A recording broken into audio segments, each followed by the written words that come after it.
Muy buenos días. El día de hoy vamos a desarrollar un tema que le hemos titulado Padres Valientes. Si usted me acompaña, por favor, al Salmo 127, versículos 3 y 4. Esto nos va a servir como base y como introducción para el tema que estamos desarrollando en esta mañana. La Biblia dice de esta manera: He aquí, herencia de Jehová son los hijos, cosa de estima el fruto del vientre. Como saetas en manos del valiente, así son los hijos habidos en la juventud. Este pasaje nos remarca varias cosas sumamente importantes respecto de cómo Dios ve a los padres respecto de los hijos. La primera cosa que dice acá es que los hijos son una herencia del Señor. En otra traducción usted lo puede encontrar como los hijos son un regalo del Señor. Eso quiere decir que es Dios quien da los hijos a los padres, se los encarga, porque al final de cuentas todas las cosas que hay en la tierra son de Dios. Nos encarga a los hijos por un tiempo para que nosotros los formemos y un día vamos a rendir cuentas al Señor de qué hicimos con esa tarea que nos encomendó. Luego también dice que son como saetas. En otra traducción usa una palabra un poco más de nuestro conocimiento natural, como serían las flechas. Dice, son como flechas en manos del valiente o del guerrero. Así son los hijos habidos en la juventud. Quiero tomarme un pequeño tiempo para hablar un poquito al respecto de las flechas. Las flechas tienen dos partes importantes, bueno, son tres, pero las dos que vamos a remarcar son la punta y la cola. Obviamente estas van unidas por esta pequeña varilla. La punta obviamente tiene el propósito de dar en el blanco e insertarse en el blanco para no moverse de ahí. Pero una cosa que es importante notar es que las plumas que tiene en la cola le dan dirección a la flecha. Si no tuviera esas pequeñas plumas, la flecha iría yendo de un lado a otro y finalmente no daría en el blanco. Así que las dos partes estas que estoy remarcando hoy son sumamente importantes. Si la Biblia dice que nuestros hijos son como flechas, nosotros deberíamos poner atención a esto y proveer para nuestros hijos la mejor formación que podamos para que puedan tener una punta afilada y ser instrumentos en las manos de Dios y dar en el propósito para el cual Dios nos lo confió. Conozco muchas familias que hacen una gran inversión, un gran esfuerzo en esto, pero en muchas oportunidades descuidan el poder edificar también una buena, entre comillas, una buena cola. Eso quiere decir los principios y los valores bíblicos que van a hacer que esos hijos no se aparten del camino que Dios les dio y den en el propósito específico para sus vidas. Esta escritura también nos dice que esos hijos son como flechas en manos del valiente. Por eso le hemos titulado a esta charla Padres Valientes, porque se requiere valentía para poder afrontar este encargo, este reto que Dios nos ha dado de formar a nuestros hijos. Esa herencia que Dios nos ha dado de confiarnos a sus hijos, los que tenemos hijos podríamos testificar, los que tienen varios pueden testificar que ningún hijo se parece a otro. Hay incluido en esta delegación de Dios la individualidad de cada uno de los hijos que Dios nos confía. Quiere decir entonces que cada hijo tiene sus propias características físicas, por más que hay gemelos, como se llama genéticamente, idénticos, ¿verdad? Aún así hay diferencias entre ellos. Tenemos individualidad en nuestros temperamentos, en nuestra personalidad, en nuestra área de inteligencia, en la cual Dios nos ha dado. Hace muchos años la inteligencia simplemente se medía por algo que se llamaba el IQ, y si usted no era muy bueno para matemáticas, le decían, bueno, usted no es inteligente. Hoy en día los estudios demuestran que hay muchas áreas de inteligencia, no solamente la lógico-matemática, que es como ahora se conoce, sino hay inteligencia musical, inteligencia artística, inteligencia físico-kinética, que es para hacer deportes, inteligencia para relaciones interpersonales, etcétera. Entonces, también en eso nuestros hijos pues son individuales. Dios los hizo específicamente con las características que le iban a servir para cumplir el propósito por el cual Él nos los confió a nosotros. Los hijos también tienen dones, talentos y habilidades diferentes. Ahora, muy probablemente ya nos dimos cuenta de eso con respecto de un hijo y otro, pero el trabajo y la tarea de los padres es descubrir esa individualidad, esas áreas de dones, talentos, habilidades, inteligencias, etcétera, y potenciarlas al máximo, ayudar con todo nuestro corazón y invirtiendo nuestros recursos a la mano para poder potenciar al máximo estas áreas que Dios le dio a nuestros hijos, para que otra vez puedan hacer la tarea para la cual Dios les encomendó venir a este mundo. Un día hemos de rendir cuentas a Dios respecto de la mayordomía que tuvimos sobre cada uno de nuestros hijos, y por eso es importante que abordemos este día este tema de cómo aprender a ser padres valientes. Dentro de esta individualidad no puedo apartarme también que a algunas familias Dios les encarga a algunos de sus hijos que tienen capacidades diferentes, algunos con limitaciones neurológicas, algunos con limitaciones psicomotrices, y yo quisiera dar una pequeña palabra de ánimo para papás que les ha tocado este encargo en particular. El Salmo 139 nos dice que Dios nos conoció desde que estábamos en el vientre de nuestra madre y tuvo detalle en cada una de las cosas que fueron formadas a nosotros. Eso quiere decir que a Dios no le tomó por sorpresa ninguna situación que probablemente a nosotros los seres humanos sí nos puede tomar a veces por sorpresa. A Dios no se le escapó nada del control. Quiero leerte una pequeña porción de ese Salmo 139, 16, para que veas qué es lo que Dios piensa respecto de cada uno de los hijos que le encarga a los padres. Mi embrión vieron tus ojos, y en tu libro estaban escritas todas aquellas cosas que fueron luego formadas, sin faltar ninguna de ellas. O sea, Dios tenía un plan, un propósito para cada uno de nosotros, aún con estas situaciones que he mencionado ahorita de algunas discapacidades de algunos de sus hijos. Algunos padres probablemente pensarán cuando se enfrentan a una situación como esta: ¿y por qué yo? ¿Por qué nosotros? Quiero decirte algo: Dios sabía que sus hijos, iban a necesitar a alguien como ustedes. Dios se los delegó específicamente a ustedes porque sabe que Él les iba a dar la fuerza y la capacidad para sobrellevar una situación compleja, a veces dura, como la que les toca a algunos padres con algunos hijos que tienen algunas discapacidades. Dios les confió esa hermosa tarea de cuidar a sus hijos. La Biblia dice incluso que Dios no va a dejar que seamos probados más allá de lo que podemos resistir. ¿Sabes qué? Dios sabía que ustedes pueden hacerlo y les ha dado el amor y las capacidades para ayudar a que sus hijos cumplan el propósito por el cual Dios los trajo a esta tierra. Hace algún tiempo tuve la oportunidad de revisar un estudio muy interesante del Instituto de Principios Básicos para la Vida. Este es un estudio que habla de los 10 inalterables de los seres humanos. Por cierto, fue escrito hace muchos años en los cuales no habían ciertos avances tecnológicos, y he encontrado gente que me dice: mire, pero eso ya se puede modificar, ya no es necesariamente un inalterable. Pero varios de estos rasgos incluso estaban genéticamente impresos en nuestro ser. Así que aunque externamente algunas cosas puedan cambiar, nuestros genes, ese sello que Dios puso en nuestro interior, dicen de que algunos de esos rasgos son parte de nuestra individualidad y son incambiables, inalterables.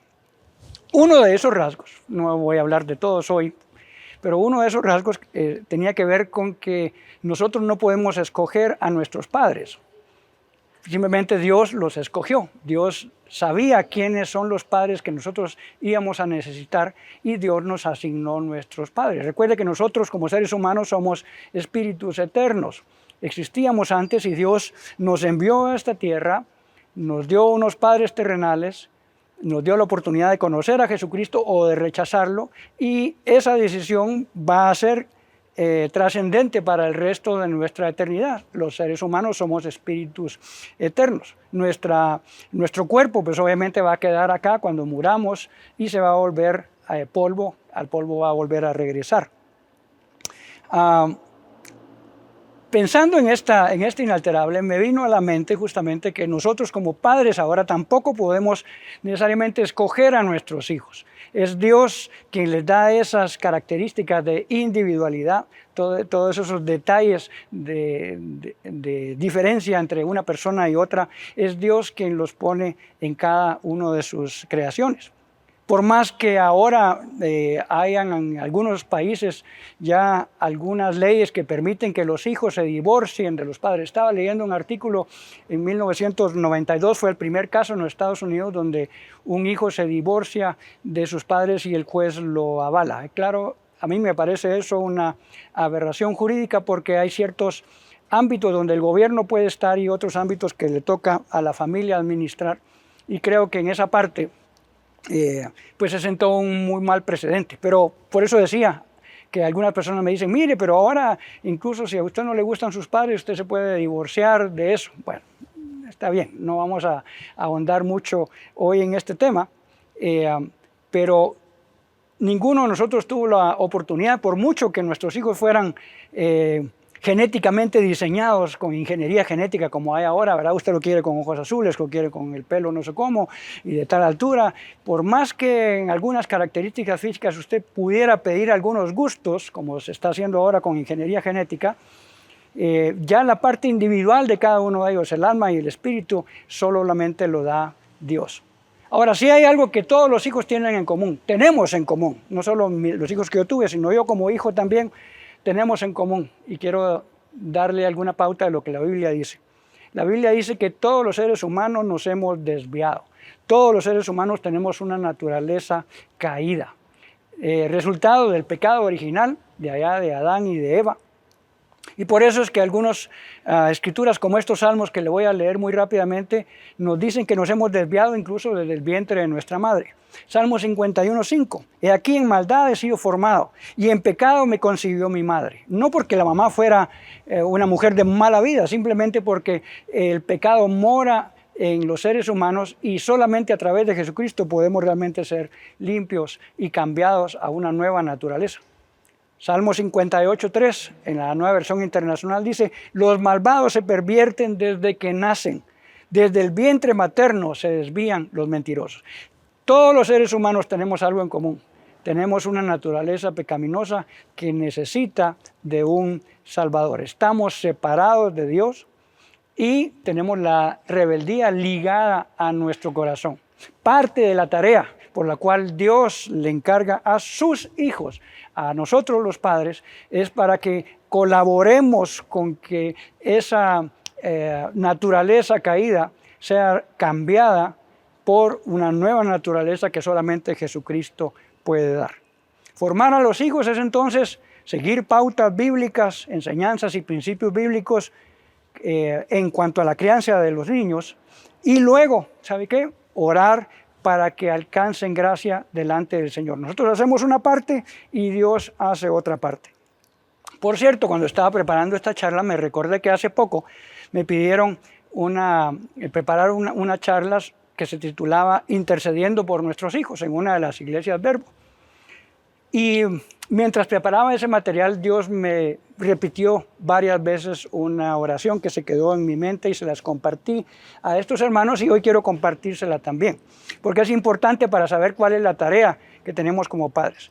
Escucha esto: Dios no hará por ti lo que a ti te corresponde hacer. Voy a repetir esto: Dios no hará por ti lo que a ti te corresponde hacer. Y muy rápidamente solo quiero contarles un ejemplo de Moisés. Moisés fue aquel hombre que Dios escogió para liberar a su pueblo.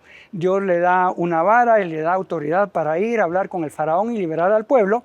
Y ya cuando van de camino hacia la tierra prometida se encuentran con un mar. Y Moisés le dice al pueblo: espérense y van a ver la gran obra de Dios obrando a favor de nosotros. En ese momento Dios habla con Moisés y le dice, ¿por qué clamas a mí? ¿Por qué me estás pidiendo algo a mí? Dice, con la vara que yo te di, abre tú el mar y pasen los israelitas. ¿Qué está diciendo aquí Dios? Dios ya le había dado la autoridad, Dios le había dado una vara para que con ella obrara milagros, y entonces le está diciendo, mira, lo que te corresponde hacer a ti, hazlo tú, no me pongas a mí a hacerlo. Cuando tú termines de hacer tu responsabilidad, entonces yo voy a hacer mi parte. Eso encaja muy bien para nosotros en la tarea de educar a nuestros hijos.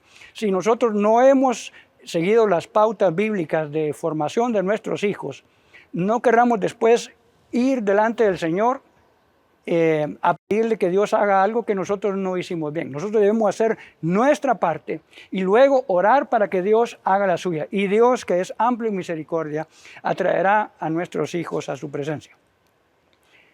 En esta mañana quiero hablarte de tres cosas, tres responsabilidades que son parte de las encargos que Dios le dio a los padres con respecto de sus hijos. La primera es guiarlos. Y guiar implica no solamente decir, allá está el camino, sino ser un ejemplo de andar por ese camino. Hace algunos años me dieron la tarea de entrevistar a algunas familias que querían ingresar a uno de nuestros colegios Verbo. Y entonces yo platicaba con los padres de familia y les hacía algunas preguntas, algunas cosas, y luego pasaba un informe para que una junta calificara ese informe y decidiera finalmente si se le daba ingreso a esta familia como tal, los padres y los hijos, al colegio. Resulta que había una madre que no era creyente, por cierto, no llevaba una vida muy en orden, de acuerdo a los reportes de la gente que vivía por esos lugares, pero ella quería que su hijo estudiara en un colegio cristiano, y entonces, en este colegio cristiano, y entonces yo le hice algunas observaciones, le dije, mire, pero ¿por qué quiere usted que su hijo estudie en este colegio? Bueno, porque aquí le van a enseñar algunos principios de la Biblia y esto y lo otro. Pues le dije, bueno, está bien, pero si esos principios usted los quiere para sus hijos, usted también debería ver por su propia vida para ponerlos en práctica, porque ¿sabe qué? Nosotros aquí le vamos a enseñar algunas cosas a su hijo, y si él ve otro ejemplo totalmente diferente en casa, lo que vamos a hacer es terminar realmente de confundirlo y va a ser contraproducente para su hijo. Cualquiera podría decir, no, pero es una oportunidad para ganar al niño. Sí, está bien, pero ¿sabe qué? El ejemplo de los padres en guiarles es trascendente. No es solamente decirles qué hay que hacer, sino modelarles. Por eso es que Pablo le dice a Timoteo, con tus buenas obras, dales tú mismo el ejemplo en todo. Esto se puede aplicar justamente para los padres de familia. Nosotros debemos modelar a nuestros hijos el camino del Señor. La segunda cosa que los padres tienen que hacer como responsabilidad delante de Dios es velar por su salud y su bienestar. Y este tema tiene que ver también no solo con una salud correctiva cuando se enfermen, sino también aspectos de salud preventiva en los cuales en nuestros países latinos a veces ponemos muy poca atención. Aspectos, por ejemplo, sobre una correcta nutrición, disciplinas de ejercicio, etcétera, son importantes inculcarlas desde pequeños. Mire, cuando yo trabajaba en ese colegio que le digo, de nuestros colegios Verbo, me sorprendía justamente que habían niños de muy corta edad con problemas ya de sobrepeso e incluso algunos con problemas de hipertensión arterial. ¿Por qué? Porque básicamente solo reflejaban, cuando iban a la tienda a comprar cosas para su refacción, pues reflejaban los hábitos que tenían desde casa. No eran instruidos en esto y es responsabilidad de los padres. La tercera, y en la cual me quiero detener bastante hoy, la tercera responsabilidad de los padres delante de Dios es lo que voy a denominar aquí instrucción. En términos generales ya le voy a explicar un poquito de qué se trata. La Biblia dice en Génesis 18:19, hablando de Abraham, pero podemos aplicar esto para cualquier padre de familia, yo lo he elegido para que instruya a sus hijos y a su familia a fin de que se mantengan en el camino del Señor y pongan en práctica lo que es justo y lo que es recto. Dice, yo lo he elegido. ¿Para qué? Para que instruya a sus hijos. Una tarea fundamental de los padres es la instrucción de sus hijos. No solo la formal de aprender algún oficio, alguna cosa, que uno diría, bueno, pero esa es tarea de la escuela. Las escuelas y colegios nos ayudan, pero nosotros los padres somos ante Dios los únicos responsables de la instrucción y formación de nuestros hijos. Así que usted debería involucrarse un poco más, si no lo está haciendo, en qué están enseñando en la escuela a sus hijos, ¿verdad? No solamente decir, bueno, yo los tengo ahí, para eso pago, dicen algunos papás, ¿verdad? Y con eso piensan que han salvado su responsabilidad. Es la tarea de los padres instruir a sus hijos. Dice Deuteronomio 6, del 5 al 7, ama al Señor tu Dios con todo tu corazón y con toda tu alma y con todas tus fuerzas. Todos sabemos este mandato. Pero luego dice seguido, grábate en el corazón estas palabras, esto que acabamos de decir, que hoy te mando. Incúlcaselas continuamente a tus hijos. Habla de ellas cuando estés en casa, cuando vayas por el camino, cuando te acuestes, cuando te levantes. Aquí quiere decir siempre, en todo momento, en todo ámbito. Dice, repíteselas constantemente. Esa es tarea de los padres, el instruir a sus hijos. Un versículo que es famoso en esto y que vamos a detenernos un poquito acá es Proverbios 22, 6, que dice en la Nueva Biblia de los Hispanos, instruye al niño en el camino que debe andar y aun cuando sea viejo no se apartará de él. Quiero parar un momentito aquí y desmenuzar un poquito algunas cosas que dice aquí. Dice, instruye al niño, es lo que estamos hablando, pero luego dice, en el camino que debe andar. No es solamente enseñar teóricamente y decir, bueno, yo ya le dije, pero fíjese que no me hace caso. ¿Cuántas veces no he escuchado eso yo? Yo le dije que no, pero mire, no hace caso. Y entonces ahí lo ve usted haciendo algo que uno le dijo que no hiciera. La instrucción bíblica realmente termina cuando la persona que está siendo instruida muestra resultados. Igual en una escuela, en un colegio, en una universidad. Cuando usted pasa la prueba, demuestra que ya aprendió eso y lo está poniendo en práctica, entonces es promovido y aprobado. De igual manera sucede en la casa. No es solamente yo ya le dije, si el niño no está dando frutos de lo que se le enseñó, no ha aprendido, según lo que la Biblia nos enseña.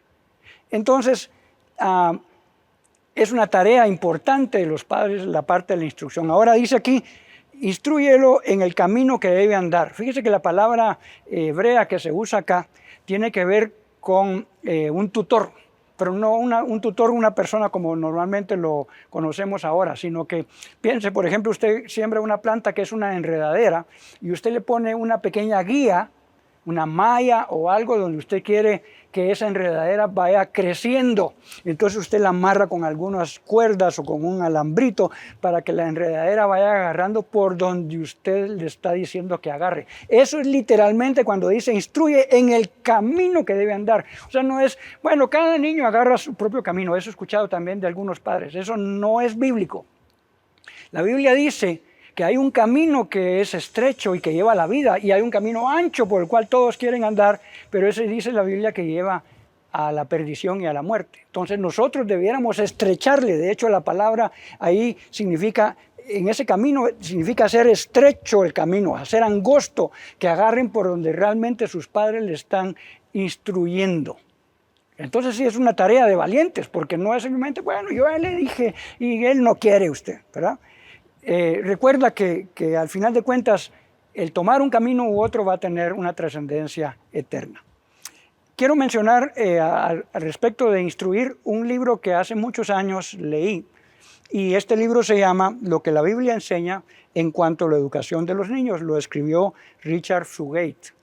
Es uno de los mejores libros que he leído con respecto a la formación y educación de nuestros niños, y quiero nada más rápidamente mencionar algunos principios bíblicos que él extrae y pone aquí en su libro.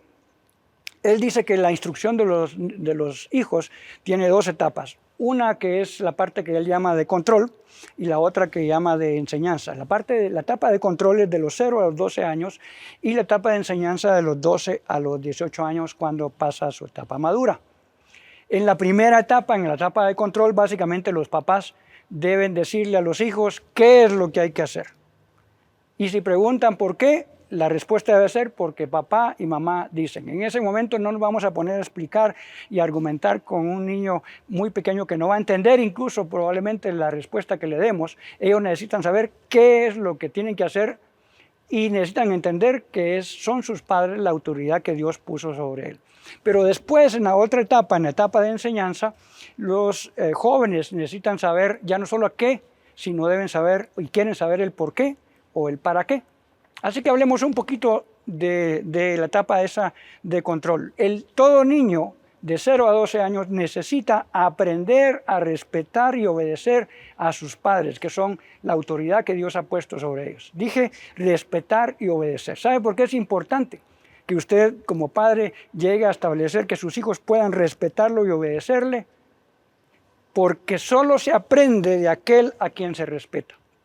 Si usted no hace bien esta primera etapa, después cuando les quiera enseñar, no se ha ganado respeto y una persona solo aprende de alguien a quien respeta. ¿No ha escuchado usted este dicho famoso que dice, nah, pero que me va a enseñar a mí? De cualquier área, cualquier cosa, en deportes, en artes, en cualquier cosa. Cuando hay esa actitud de menosprecio, la persona no está dispuesta a aprender. Cuando hay una actitud de menosprecio e irrespeto hacia los padres, usted no les va a poder enseñar a sus hijos si no ha hecho primero bien la tarea en la etapa que este autor le llama una etapa de control. Así que cuando sus hijos pequeños preguntan, ¿y por qué tengo que hacer mi cama? Porque tu papá y tu mamá dicen. Simplemente, no le ponga a explicar una gran cosa porque es bueno, porque se va a ver más bonito el cuarto, porque no sé cuánto. Esa no es la etapa para eso. La siguiente etapa, si ha hecho bien la etapa de control y ellos aprenden a respetar y obedecer a sus padres, usted va a poder explicarles todas las bondades que tiene al hacer su cama. En esta etapa de control es importante los controles externos hasta que se generen controles internos. Es igual que con un bebé que usted le pone pañal, pues obviamente hay un control externo porque él no tiene control interno todavía. Pero cuando el niño aprende un control interno, entonces usted le puede quitar el pañal. Es lo que usted esperaría, que madurara en eso y entonces puede quitarle el pañal. Exactamente lo mismo sucede con otros controles que debiéramos tener sobre nuestros hijos. Mientras ellos no tengan autodominio, autocontrol, debe haber un control externo. ¿Y qué pasa entonces si los hijos no obedecen en esa etapa de control de los 0 a los 12 años? Pues obviamente la Biblia dice que debemos corregirlos. Hablando de corrección, el mundo dice, no, eso genera más violencia. Pero ¿sabe qué? Le quiero decir que la Biblia habla abundantemente sobre la corrección. De hecho, la Biblia dice que el Señor a quien ama disciplina. Empezando porque Él es nuestro Padre y dice en Hebreos 12, 6 al 7, lo que soportan es para su disciplina, pues Dios los está tratando como a hijos. Dice, ¿qué hijo hay a quien el Padre no disciplina? El Señor al que ama, disciplina, porque somos entonces sus hijos. En 2 Samuel 7:14 la Biblia dice, yo seré su padre, hablando de Dios con David, y él será mi hijo. Así que cuando haga lo malo, lo castigaré con varas y azotes, como lo haría un padre. O sea, Dios está dando por sentado que nosotros vamos a entender la importancia de la corrección en las etapas de control de 0 a 12 años. Cuando un hijo desobedece una orden en una actitud de rebeldía abierta, entonces necesita ser corregido. Dice varios proverbios, se los quiero leer muy rápido. Corrige a tu hijo y te dará descanso y dará alegría a tu alma. Otro proverbio dice, la necedad está ligada al corazón del muchacho, mas la vara de la corrección lo alejará de él. Otro proverbio dice, no rehúses corregir al muchacho, porque si lo castigas con vara, no morirá. Lo castigarás con vara y librarás su alma del Seol. En otra traducción dice, de la muerte. Ahora, la corrección no es por cualquier cosa, como también he visto que algunos padres lo practican y no es bíblico en este sentido. La corrección es cuando el hijo voluntariamente se opone a una instrucción, se rebela contra una instrucción que sus padres le han dado. Por ejemplo, yo he visto algunos padres que si su hijo está comiendo y botan por accidente un vaso y lo riegan en la mesa, los corrigen. Eso no es lo que la Biblia está hablando. Ahora, si como un acto de rebeldía el niño tira el vaso y hace lo que llamamos en Guatemala un berrinche, entonces se está haciendo merecedor a una corrección. La segunda parte de la instrucción, la primera es control y la segunda es enseñanza, se da de los 12 años a los 18 o 20 años, que es cuando pasan a su edad adulta. Pero déjame decirte una cosa, si tú no hiciste bien la primera etapa, va a ser casi imposible o muy difícil que tu hijo realmente aprenda. ¿Por qué? Como ya lo dijimos, solo se aprende de aquella persona a quien yo respeto. En esta etapa, entonces el muchacho ya no solamente quiere saber qué es lo que hay que hacer, sino por qué y para qué. Si tú hiciste bien la primera etapa y él entonces ha desarrollado un control interno y es una persona sujeta a la autoridad de sus padres, entonces sí puedes explicarle todo lo que quieras. Y él necesita justamente saber el por qué beneficio va a traer eso. Ahorita me recordé que cuando yo estaba muy pequeño había cierta comida que a mí no me gustaba y entonces yo me rebelaba a comérmela y me decían, pero es que va a ser buena para los ojos, es que va a ser buena. Mire, cuando uno está niño, no, usted le puede decir que es la octava maravilla, pero si usted no quiere, la rebeldía está ligada al corazón del hombre y entonces no se la va a comer. Pero en esa etapa simplemente el niño tiene que obedecer. Ahora ya en la etapa de enseñanza, cuando hemos aprendido el control interno, entonces sí va a decir, mira, lo que pasa es que este alimento tiene ciertas sustancias que sirven para los ojos y por eso es que incluso se pone vitamina A en los alimentos, etcétera, etcétera, etcétera, todo lo que usted quiera explicarle. Pero si no se ha generado el control interno, va a ser necesario incluso seguir con un control externo. En esta etapa, cualquier muestra de desobediencia ya no se reprende con una corrección con vara, a excepción de que sea una cosa sumamente grave, sino realmente debería irse cambiando poco a poco hacia un castigo. ¿Qué es un castigo? Algo que la persona, el joven, valore mucho y que pues ahora no vas a poder jugar Wii durante el fin de semana. Pero es que a mí me fascina. Bueno, está bien. ¿Sabe cuál es el propósito de ese tipo de castigos? Que el joven aprenda que todo lo que hacemos en la vida tiene consecuencias. Si usted no deja que sus hijos afronten las consecuencias de sus actos, estamos privándoles de una gran verdad bíblica. Quiero terminar con esto. Hace un rato mencioné que nosotros debemos hacer nuestra parte y luego pedir a Dios y dejar a Dios que haga la suya. ¿Qué hacemos si hemos fallado en este proceso de formación de nuestros hijos? Quiero recomendarte que vayas delante de Dios con un corazón sincero, te arrepientas, que le pidas perdón, pero que también incluso pidas perdón a tus hijos y a tu familia, porque no lo hiciste conforme a lo que la Biblia enseña. Y les empiecen una nueva etapa. Claro que va a ser un poco difícil si tus hijos ya están en alguna edad mayor, pero como dice la Biblia, es mejor pasar un rato colorado que 1000 descoloridos. Es mejor recapacitar y recomponer en el momento que te das cuenta que has fallado y empezar a hacerlo conforme a lo que la Biblia dice. Un día hemos de rendir cuentas al Señor por la mayordomía de los hijos que nos ha confiado. Ojalá el Señor pueda decir de nosotros, bien hecho, buen siervo fiel, entra en el gozo de tu Señor, en la tarea para valientes que es formar a nuestros hijos. Que el Señor te bendiga.